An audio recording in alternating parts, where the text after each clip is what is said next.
Hi everyone, welcome to tonight's webinar. We are going to be hopefully shedding some light on the things that you can do in terms of trading in the new normal. It's an odd expression, I have to say, but lots of people seem to be using it, so we'll use it on the basis of you know what we mean. So tonight is the last of three webinars that we've delivered for BEST. All are going to be repeated next week and the week after. So next Tuesday, next Thursday, and the following Tuesday. So if you've missed any of the other two, we will be repeating them in their entirety, originally and live. We will focus today, as I say, on how to grow your business in the new normal.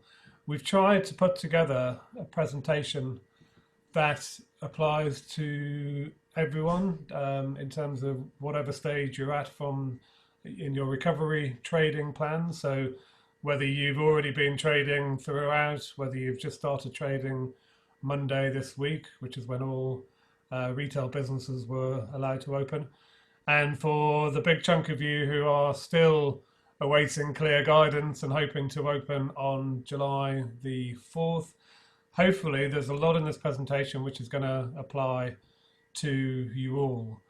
Mike, can you go on to the next page, please? So Mike and I are going to be doing the talking tonight. As it's a webinar, we're going to have everyone's microphones muted. But what we'll do is when we get to the end of the session, we will stop recording and we will hang on the line. So if there is anything in particular you want to discuss or any particular questions you have, which may be specific to your business, if you hang on to the end of the meeting, which hopefully should be around 5 to 7 o'clock, we'll be able to answer those questions if we can. And then the other thing to say is this, the recording will of course be available to view afterwards if you want to share it with any colleagues or any of the businesses. And also all the slides will be available from BEST. And Laurie, could you be so kind as to share Darren's email? He's the person at BEST who in effect is our client for this particular piece of work, and he has, or he will have by tomorrow morning, he'll have the slides and he'll have the recording. For those who don't know, there is a chat facility at the bottom of the page. If you're on Windows, it might be at the top of the page if you're on an Apple device. And by clicking on that chat button, you can either send a message which will be visible to everyone, or you can send a specific meeting to either Mike or myself. So just briefly in terms of overview before I hand over to Mike, we're going to really sort of just draw a line under the sand, assume that you are open and say, right, how can you improve? What are the things, what's working, what's not working, what can you improve? Let's try to look at the business through the eyes of a customer. We're going to focus on the two fundamentals in terms of how to improve performance, and that is trying to get more customers to spend with you. And then the second is, of course, trying to get your existing customers to spend more. We then move on to looking at how you can work together with your colleagues, with your fellow neighbours, with your other trading operators in the centre, and also who else is available to help. Clearly, you're not in it alone. We're all trying to make the best of this mess that we are in. And then finally, we will end with writing a plan, how to interpret it, and how to deliver on it. Mike, I'm going to hand over to you on the next page. Okay, thank you. Oh, hang on, mate. You're muted, Mike. Just bear with me. There we go. Try that. Okay, better. If I'm presenting, I'd like people to be able to hear what I'm saying. So, as Paul's already said, it really is. We understand that there are probably three categories of businesses. You know, there'll still be people who are closed, who aren't permitted to open, or who haven't been able to open, or have felt a little bit daunted or intimidated with opening their businesses. There's some that have been trading in some way, shape, or form, even pre-Monday of this week, whether you've been online, takeaway, delivery only, click and collect only, whatever it may be. And then really our focus is about helping independent businesses. You'll hear both Paul and I are retailers and shopkeepers by background. For those that have actually sort of sat in on some of the earlier webinars, I'll keep this bit short so it's not too boring. But we're retailers. We've had a consultancy providing business advice now for 25 years. And we are an SME business. We're a small business, and we've kept ourselves as a small business. We've both worked for big businesses. Paul used to work many years ago for Tesco. He still has the scars. I ran department stores. I set up a chain of gift gadget and gizmo shops in the 80s. And we work for town centres. We work for businesses. We work for market traders and market operators. So we understand it from the coalface. BEST is the sort of regional business support network, operates on behalf of the LEP, Southeast Local Enterprise Partnership, and really their mission in life is to help businesses. And if you're not familiar with them, then get onto their website. Just Google BEST and it will come up. And there may well be other ways they can support you in your business. Just to say, Mike, with BEST, they describe themselves as a one-stop shop for support for small businesses. Oh, so right. If you've got any questions, if you need to look at funding availability, if you've got other training needs such as social media and increasing your online presence, they've got other support mechanisms in place. So have a look at the BEST website. Fantastic. Thanks, Paul. So quick recap on where we're at, and we've been involved with lots of towns at the moment, making sure that places are ready for customers and the shops within them. We're allowed to trade so long as we've got the social distancing measures in operation. Unfortunately, some of the hospitality sector has still got to hold out, and there are still many service providers, beauty, hairdressing, etc., that still are in the dark as to when they will be able to open and start trading. They hope it's July the 4th, but who knows what conditions. And of course, as we know at the moment, they may not be told of their new rules until the day before. And that's part of the problem. So, but even for those sectors, there are things that we can already learn and help with. Trust me, I know my wife's a beauty therapist, so I get daily questions about how is she going to relaunch her business. Right. So we have we tend to think about what do we focus on. So let's focus on the things that we can do now and start to sort of use some of that knowledge and insight. So we're calling it the new basics, and reviewing the new basics really, that's about, and fundamentally that's about, is the business safe? Do I feel safe? Do the staff feel safe? Probably as most business owners and operators, and at this moment, I don't know what sort of businesses you operate, but the number one obligation that you have is to yourself and your staff about making everybody feel safe. And then beyond that, it comes to the customer, but we'll come back to there. So, are your staff safe? Do they feel safe? Do they look safe? My favourite one I've already picked up from being in a town centre is seeing a business where they've given their staff new T-shirts or polo shirts, and it was an interesting concept because it said on them, "I'm here to serve you," and then underneath, "from 2 meters." So they were getting the message over that we're here to provide service, but we can do it from 2 meters. So and I think it's quite a positive way because they were reminding that we're interested in giving service, but from 2 meters. So it's sort of getting over that message about being safe. The other thing is now for a few businesses, they've been open for 4 days, and quite often it's all well and good to get everything right for day one, or try to get it right for day one. But day 2, is it the same? Day 3, is it the same? And interestingly, there are businesses who clearly didn't get it right on day 1. I was in my local town centre on Monday. We'd been helping them with their recovery plan. And the biggest queue in that town centre, it wasn't for Marks and Spencer's, it wasn't for Primark, it wasn't for Sainsbury's. The biggest queue in that town centre was for Sports Direct. And part of the reason for the queue being so long for Sports Direct is that they hadn't changed a thing inside their shop. For those that have been to Sports Direct, you know, never mind 2 meters worth of space, there's barely a foot of space between some of the rails. So, and so that they'd kept the stores the same internally, but they were forcing people to queue out on the street. And there must have been, I don't know, it was about the distance of a sand wedge. So it was about 100 meters worth of queue for those businesses, for that particular business. And that was, you know, they had a huge promotion supporting essential workers, NHS, etc. So they were doing it for the right motives, but they hadn't thought about the knock-on effect. And in particular, they weren't necessarily being a good neighbour as a business. I'll come back to that in a moment.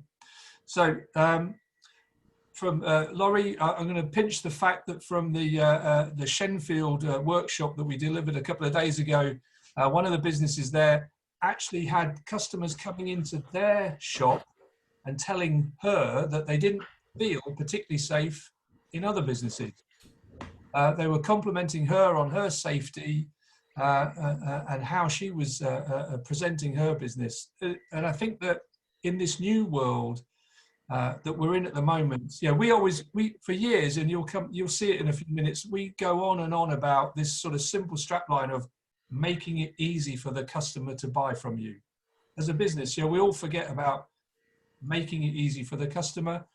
And we've banged on about that for years. And at the moment, we've added a new line, which is make it feel safe for the customer to buy from you. Because all of the research that's coming through, I listened to an interview with the managing director of Selfridges on earlier this week on the Today program. And within the first 5 seconds of the interview, she had made the point that Selfridges was fully safe for people to go and shop in. You know, they changed their business. And I thought it was an interesting thing that the first thing she said, and even if you look at some of the retailers, the large brand names and their TV adverts at the moment, they're also, in the first few seconds of the TV advert, they're going on about how that business is safe for the customer. Right, and just to remind everyone, you know, being safe doesn't mean you have to turn up in full sort of neurosurgeon top to toe PPE gear or looking like something out of a radiation leak. It's, you know, the sort of 3 simple things you can do, and the customer will expect to see you do these, is basically try and encourage and manage people to be socially distanced, and that includes staff as well as your customers, of course. The number one thing, if you could do one thing, if you take one thing away from the whole of this webinar program, is try and get people to wash their hands when they come in the door. That's the number one thing you could do. Just if you haven't got a hand washing facility, have some hand gel. It's widely available now. It's all sensibly priced. If anyone needs any suppliers, we know someone who's supplying to a lot of bids around. So, you know, social distance, clean, and then let people know. Just show people that you've changed, because they're going to expect it. And you know, your customer's nervous. You know, I get severe asthma when I go shopping. I'm really nervous. I want to be in, I want to be out, and if there is a reason to quickly go into something, if it looks safe, if it looks well managed, I might go in. But you know, you don't have to overdo it. It's not expensive. Just make sure you look like you've actually made the effort. I mean, just the sort of the final bullet point there of how have you communicated the changes to your customer. I'll give you the mad example that my wife did. As I said, she's a beauty therapist. She's not allowed to open yet, but she's been a beauty therapist for years and years and years. Runs her own little business, and so she took a selfie of herself in her uniform, but with a mask on, with the visor on, with the gloves on, holding a bottle of barbicide, antibacterial spray, and just sent a little message to all of her clients saying, next time you come to see me, I might look a little bit different. So, yeah, with a bit of humour, she was A, promoting that she's expecting to see people, B, she was telling them, I've done the health and safety, I've made it sure it's safe and secure. And so there's, you know, it can be done in all sorts of ways. Right. The key thing there, Mike, of course, is she works in close contact. She's a health in the health sector. So, you know, you don't have to wear masks, but if you are in a situation such as hairdressing or close clothes fitting, then the government does recommend you do wear masks. Yeah. So, you know, again, look at it from the perspective of the customer. If we all know that there are probably fewer customers around on the high streets. It's going up, but it's a long way short of where it is normally. We've got so that there are going to be people queuing outside stores. So do you physically look safe? Is it clear what you're selling? Are your windows clear? Are your windows blocked by the queue? Do you need to change how you use your window space? Is it clear that when you're open? How well are you using the social media to inform people and educate people before they even come to you? And then how do customers get in touch with you? And how easy is it? How obvious is your new way of operating to not only your regular customer but to any passing customer? And as we say here, underline it. Do you look easy to use? Because if people are time poor because they're spending more time queuing, then by default there's going to be less time shopping. So how easy is it for them to understand the nature of your business and the changes you've made?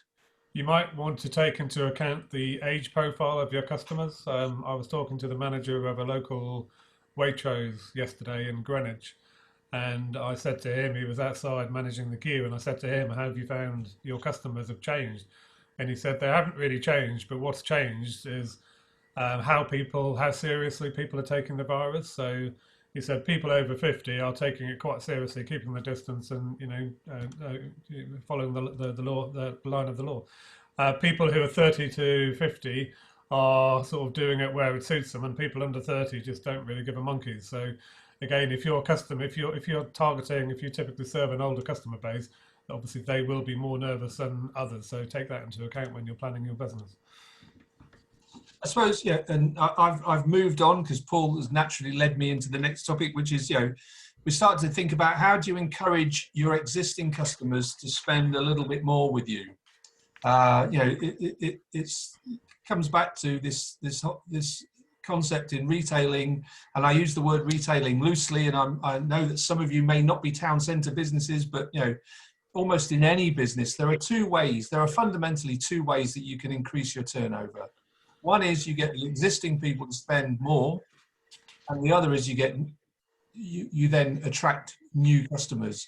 And ideally, the golden bullet is to do both. So if you get the existing people to spend more, and then attract new people, it's basic as that. So, are your existing customers new? Are they regulars? And then how are they actually buying from you at the moment? Are they comfortable with what you're doing? Are they happy to queue for a while? Can you be selling to them during the queue? Can you pre-sell to them so that they can pre-order and pre-buy from you? Are you able to adopt some of the things that the food and the takeaway guys have been doing and apply that to your retail business? We know that there's now there are some businesses who are operating a list and leave approach. In other words, so the customers come in, they give you a list, then they leave the store, go off somewhere else while you compile the list, bring it all together, give them a call, let them know when it's ready. They can then come back. They can have done something else. So it's just about improving that type of service that you can deliver. We had a local restaurant business to us, which obviously hasn't been able to trade at all, but they do have access to, really good all the way through. They've had bread, they've had yeast, they've had eggs. And what they did is they put together a simple order form, which they emailed, put in their social media and on their website. And the idea is you print it off, you just tick which products you want, and then you take a photo of it just with your phone, send it to them, and then arrange to pick it up. So at 7 o'clock you go along, and literally the bag's ready for them, ready for you just to pick it up, do your contactless transaction. The whole thing takes less than 30 seconds. It's all about the art of the possible. And thinking of the art of the possible, just in a number of instances when we've spoken to businesses sort of over the last month, 2 months, where they've been either operating as takeaway online, click and collect, or they've been able to, they're a food business or an essential business, and they've been able to operate and carry on, or indeed in the last few days, a lot of businesses have almost started to forget some of the basics of being a retailer, and they've got so wrapped up in the safe social distancing, having all of those messages, that they've started to, almost think, well, they've forgotten some of the basics of, making sure I've got the right product in the right place, that I've got my seasonal promotions, that if people are expecting to buy certain products at this time of the year, regardless, every business will have different seasonality.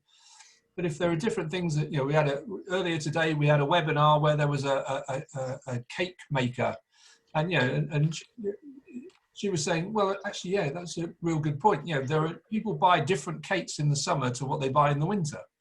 So, she was sort of saying, I need to make sure I've got the right summer cakes on my website. I've got the right summer cakes when I'm out there. She's got a mobile retail business. So, and even, bringing back to the basic of increasing transactions is, the link sales. It's, if you've bought that, then you will need this as well to go with it. I'm the world's rubbish DIY person. I always forget when I buy my tube of silicone sealant to go around the shower that I need the gun that pushes it out of the tube. The number of times I've come back from the DIY store with only the sealant and no gun, you can't use it. So, all you need is that somebody to have said, if you're buying this, then you need that to go with it. So I think that sort of link sales, making sure that you're featuring the best sellers, comes back to this understanding that people are going to be even more time poor than they are, for years we've talked about customers being time poor, but they're probably even more time poor now.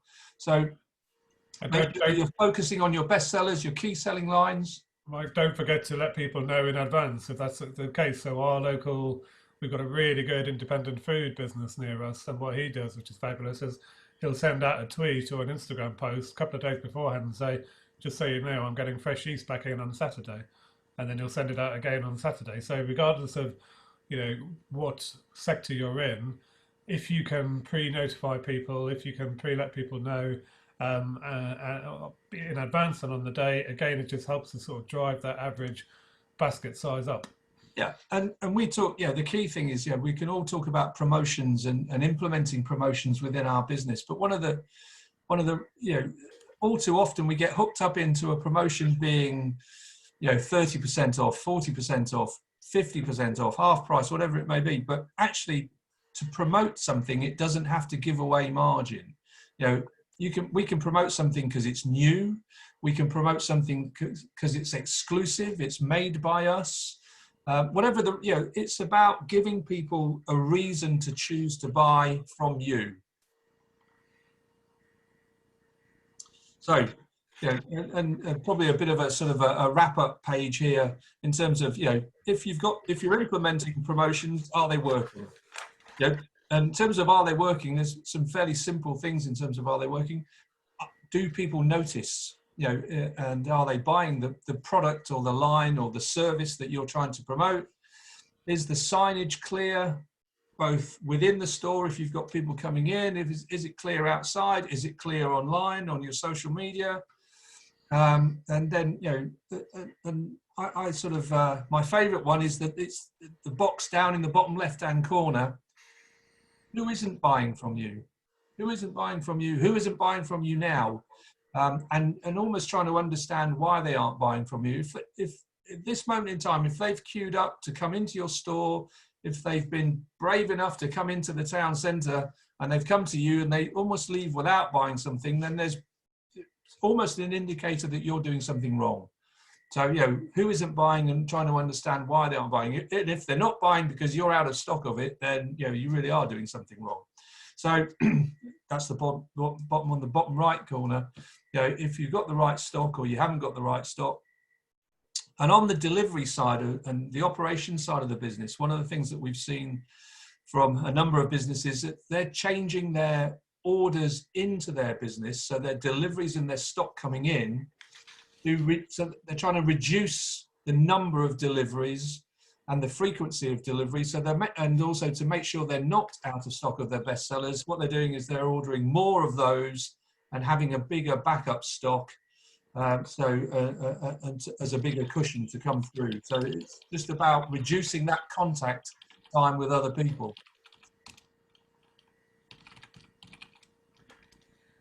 Right, and now we get onto a page of probably, hopefully, they read like the most boring of statements and boring of facts, but in terms of understanding and what's driving your business, one of the key things, we talk to lots of retail businesses, and then you say, okay, how's performance? And they go, yeah, well, turnover's up. But then you can ask them, okay, well, is that because you're serving fewer customers, or is it because you're getting the same number of customers and they're spending less?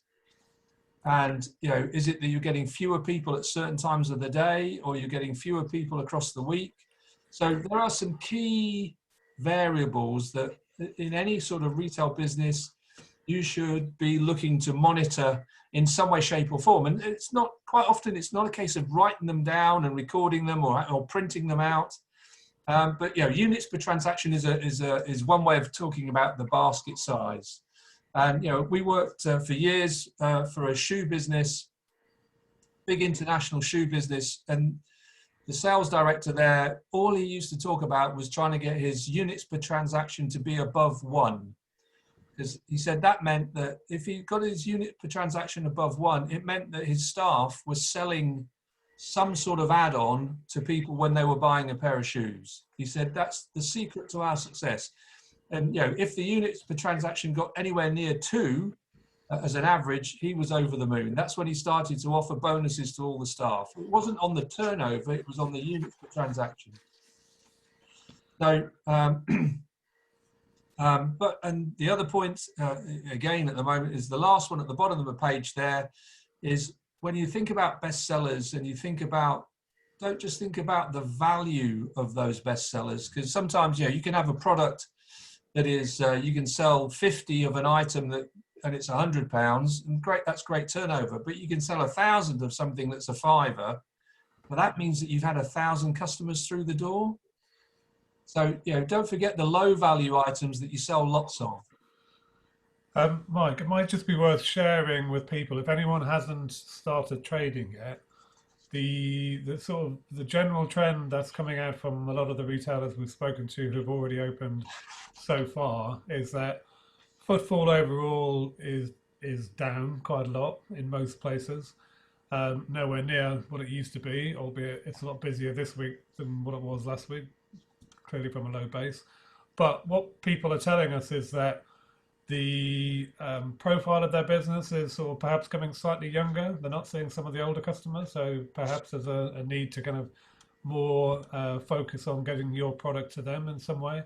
But also spend is up, surprisingly. So the frequency of visit is going down. So people are not shopping as often as they were, but when they are coming, they're typically buying more.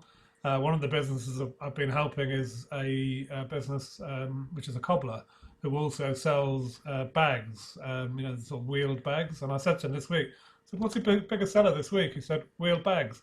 I said, why is that? He went, I haven't got a clue. I said, it's because people are coming and they're thinking, I'm a bit nervous, I'm a bit scared, I'm just going to get all my shopping today and I'll come back in 2 weeks. So I need a bag, something to carry them. So that's kind of the general pattern. So frequency's down, but spend is up. So make sure that you are in a position when you are serving customers to try and maximize the value of that transaction and try and turn it around as quick as possible. And the bit that Paul forgot to mention there was that the ye olde fashioned cobbler who these wheeled shopping trolleys, he didn't have any of them in the window. He didn't have any of them outside. He didn't have, people had to come into the shop to actually see them, and they were still his best-selling line. So we said, just imagine how well you would be doing if you had some of them that you could see from the outside, or you might even put a few outside. He had other things outside of his shop. He had lots of A-boards and signs. But so it was just missing that opportunity to understand how his business had shifted and reacting to it quickly. Although Paul did describe him as a little bit negative in his mindset, but that's a different story. Right. Attracting more people to your business in whatever way is a key fundamental. And in today's world, it's actually relatively cheap social media and using your social media is a very cheap way of letting people know what's going on. And that's whether you're, and it's down to the fundamentals, letting people know when you're open, that you are open, letting people know any particular good times to come to your shop, as in when it might be quieter, or even using the social media as a platform to start having people booking into your business. If you're trying to spread, if you've got a peak period and people are put off by the queue, how do you spread those people over the other times of the day? And then, as we said here, if there's ever a time to make sure that your windows have got full impact and full visibility. In a couple of towns, we've been going past shops and seeing where the queue is. So of course, it doesn't matter what's going on in the window. If you've got a queue there and it's all day in some way, shape or form, it's really going to be blocking that key sales message. So maybe use the higher part of the window where you might not normally use it, but imagine the height of the queue and then, right, let's use the space above there to start getting the selling messages. And then the key thing is just that personal recommendation and word of mouth. It's absolutely fantastic. If you can, if people will start talking about your business in the physical world and talking about your business and promoting it online, making those recommendations, they are absolute key gems to help you drive new people into your store. So the key thing, a part of this is, it comes back to this: make it easy. Make it easy for people to be able to find you and choose to use you. So there's no one of the key things, if we listen to all of the big retail businesses, they all have a little strap line which they bang on about all the time. Whether it's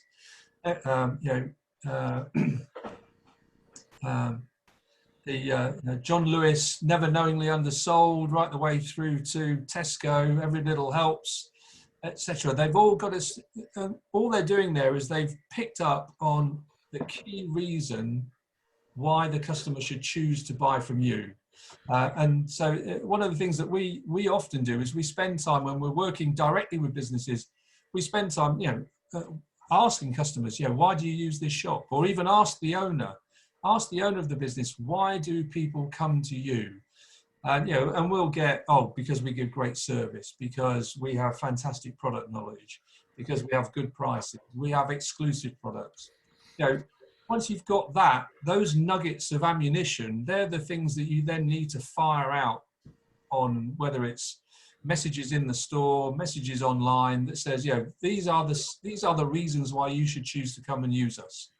I think, Mike, again, these don't have to be complicated. So a business that I was helping last week was she was Mike calls it a traditional cafe. I would argue Greasy Spoon is probably more appropriate, but she understood that she couldn't open her doors in terms of tables and chairs, so she went to takeaway only. And I said, look, the most important thing is get your housekeeping sorted, make sure you look clean, make sure that you're safe at the point of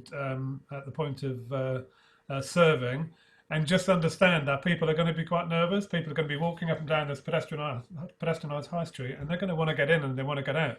What they want to know is that you are open, you are safe, and you are selling bacon sandwiches, sausage sandwiches, omelettes, lasagna, etc., etc. And she sent me a photo after she'd done the changes, and she literally had a massive sign saying, "We are open, we are safe, and we are selling." And she just had a list of the top 10 selling products that she sells. And that's all you need to do. It's just about making it easy for the customer to understand and remember what you do. Yeah, and then to piggyback on the back of that, it's letting new customers know why they should choose to use you. It's this sort of make sure that the promotions are effective. And if there's no point having something on promotion and it being hidden at the back. If you want to feature something for whatever reason, whether it's brand new, you've got it bought it at a special price, whatever it might be, make sure that the best way to do it is to repeat the same message time and time again. So I'll use the boots analogy, and I'll do it quickly, Paul, before you tell me off. right? So boots. Got my phone in my hand already. Okay, yeah. Ready? I knew it was coming. Right. So boots, 3 for 2 in boots. Right. They will have it on the TV, 3 for 2. They will have it as you approach the store in the window, 3 for 2.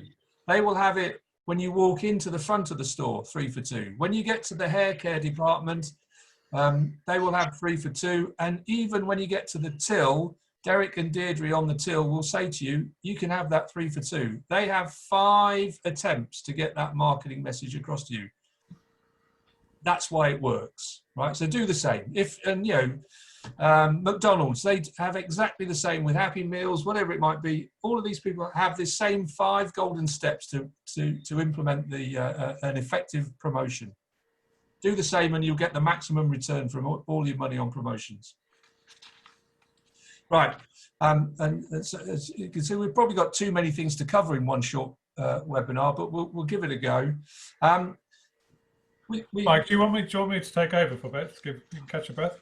No, far away.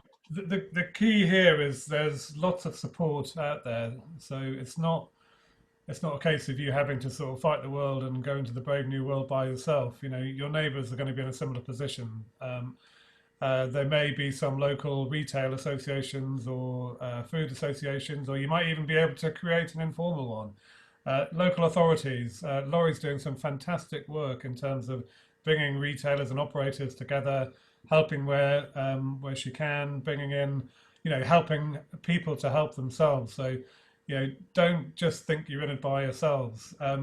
There's a business near us has completely latched onto it. She's just launched a new cake business, and what she's done is she's said to her contacts of friends and so on, she's saying, would you mind just promoting my business? Would you mind just, have you got any WhatsApp groups that you belong to? So on our street, there's about 60 households who are all in a WhatsApp group. And then, because we're in London and we were affected, we had quite a few people on the street who did have COVID when it was around. So people were helping each other out and dropping stuff off. And, if someone was going to the supermarket, you'd get other stuff for other people. So again, someone posted on there. Now, I know for a fact she got 6 new orders from this WhatsApp group. So just have a look around in terms of other channels. How can you get your information out? What else who else can you work with to help drive footfall to your centre? Because believe me, everyone wants your centre to succeed. Thank you. So, and then, in terms of the things that you can do collectively, and we're probably maybe slightly ahead of the curve for many businesses at the moment. Most businesses are still going to be focused on what can we do to drive ourselves forward and drive our own business forward. But actually, there's a huge amount of benefit in buddying up with neighbours. Can we deliver a joint promotion? My mind goes back to many years ago where we had. I remember having a cheese in a market, a cheese trader and an off-lice and a wine trader, and you could go to the cheese trader and you could buy. Not only could you buy blocks of cheese, but he would do a little tasting plate of cheese. And you could give him your £3.50 for a tasting plate of cheese, or you could give him a £5, or maybe I think it was £6, and you get a tasting plate of cheese and a voucher to go to the guy next door and get a glass of red wine. So it's about buddying up in that sort of way, and then you're sharing customers, but you're also probably introducing new customers to each other's business. The other thing. I haven't got any direct images of it in this presentation, but there are a number of businesses where there's space, is that where they don't have space enough inside their store, and this could have been a lesson for Sports Direct, is to actually go and take the product outside the store or turn your shop into a kiosk business and do it. It's about how can we actually use the space outside of our store to actually start to promote our product, or even how do we use the space outside our store with our neighbours. One of the things that we've seen is that if footfall is down in your particular location, actually let's take a number of businesses, beg, steal, borrow, hire some gazebos and go off to the local office area, or even go into residential areas and sort of almost set up a temporary street. The other activity is about location-specific events. we need to be slightly careful at the moment because, you know, there's this whole thing about events and attracting people, but it's about, again, using that side, that opportunity to actually take our product to the customer rather than relying the customer coming to us. And certainly the whole idea for shared advertising, linked social media, bouncing from one social media to another, and personal recommendations are, you know, key drivers for growing your business and starting to work together with your neighbours. All right with that, Paul? Yeah. Yeah, it's fine. I'm just writing the 2 questions. I'm just about to put a couple of questions up on screen. So if you wouldn't mind, just as we're wrapping up the webinar, we've got about another 5 minutes. If you wouldn't mind just answering these 2 very short questions as to how helpful you found today's session. Okay. Thanks, mate. Right.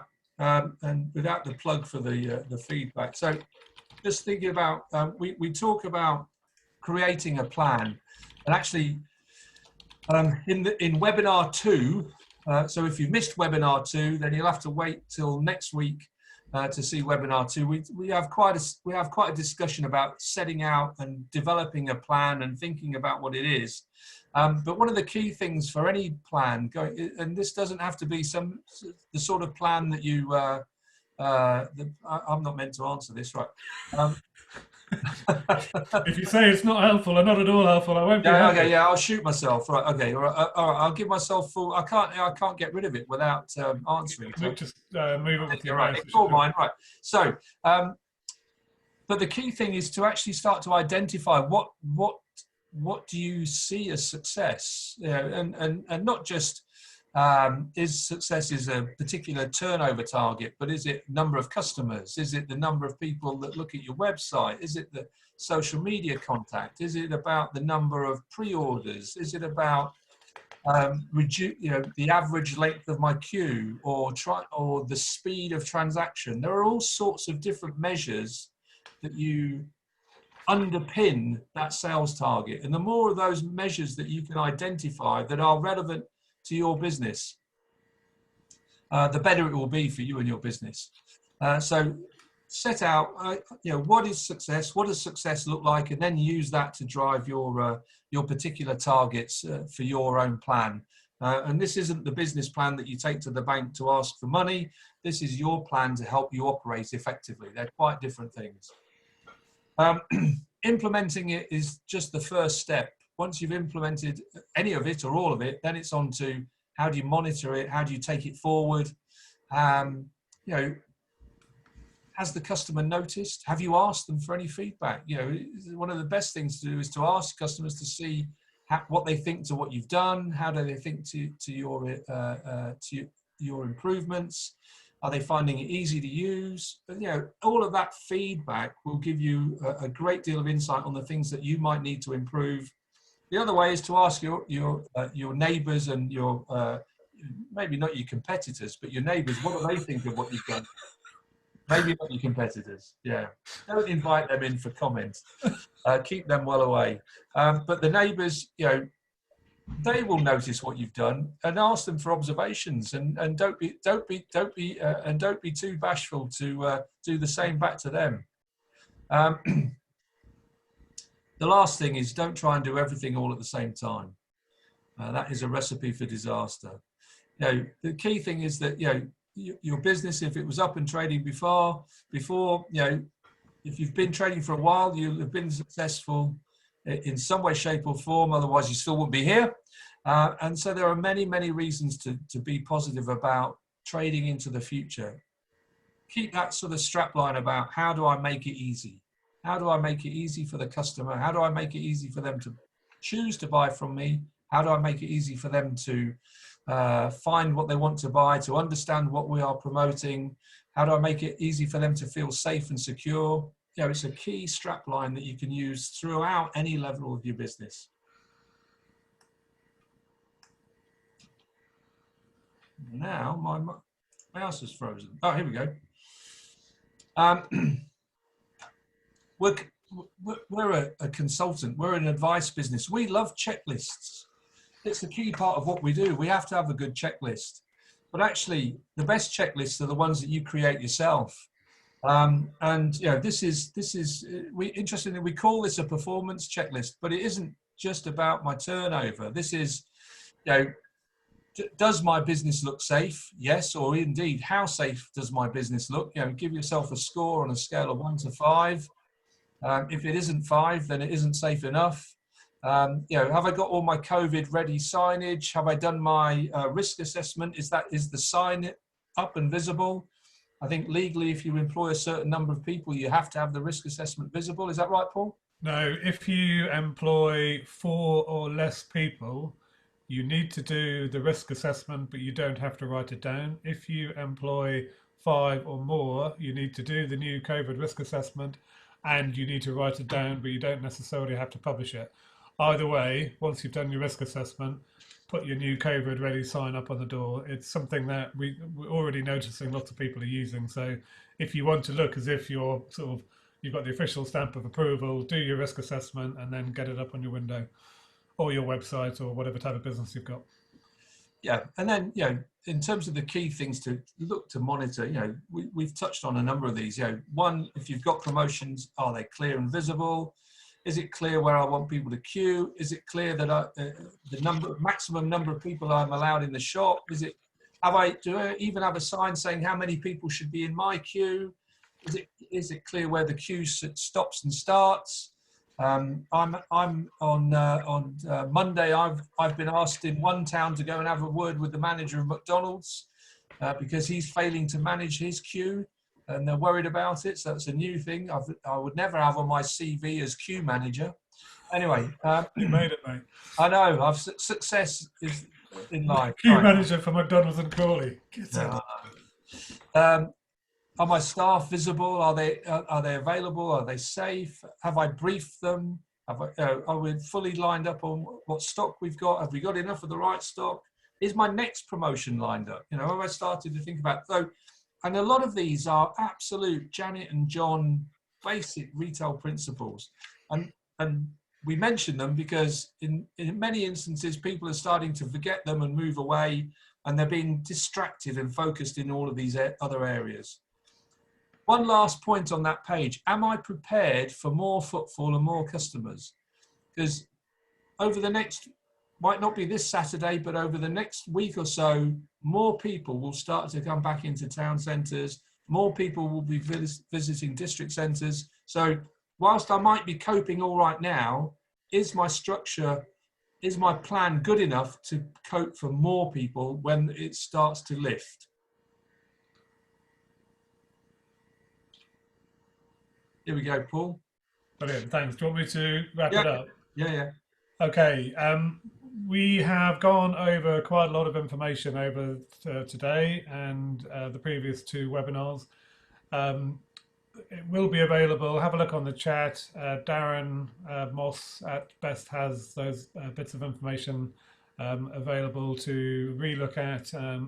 Mike, can you go forward just to the next page, which is the list of references? There is a lot of information out there if you need specific advice. The HMG section on coronavirus is brilliant. There are specific guides for opening and operating safely as a retail business, as restaurants, as service businesses, manufacturing businesses. So have a look at those links. They'll be on the website. If you've got any questions, drop them into Laurie or to Darren or direct to us. Mike, next page. And all we've already done the poll. All I want to say is good luck for the future. We're going to keep the webinar running. I'm going to stop the recording shortly. So if you have got any specific questions, I'm going to open everyone's mic so we can have more of an interactive session. If you've got any specific questions, happy to answer. I genuinely believe that this is a great opportunity for small businesses and small towns.